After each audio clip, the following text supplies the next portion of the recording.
आज चाहिँ हामी एकछिन बाहिरतिर खोलातिर यसो समुद्र भन्न समुद्र हावा खानु होइन घुम्न जाउँ भनेर रेडी हुँदैछौँ। अब 4 दिन छुट्टी हो, भोलिसम्म छुट्टी छ।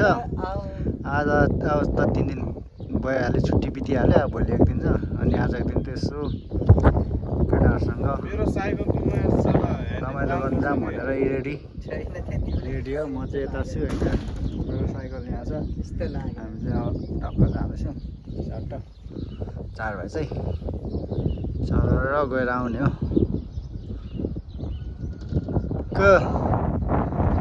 अहिले हामी चाहिँ भक्तपुरको तोरीबारीमा आइपुगेछौँ। तोरी यहाँ चट्ट रहेछ, दामी।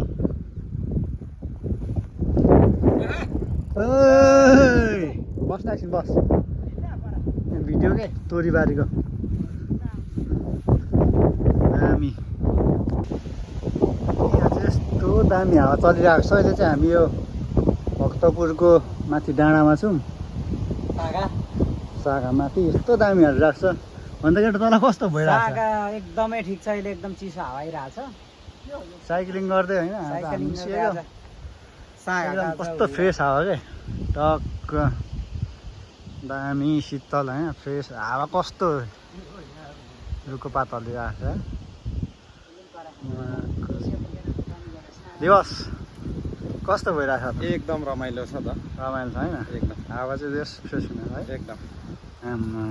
च्याङ्मा दाइ है के छ?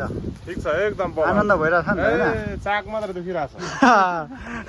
त्यही त, साइक्लिङ अब धेरै मानिस सिकेको अझै भइरहेछ। साथीहरू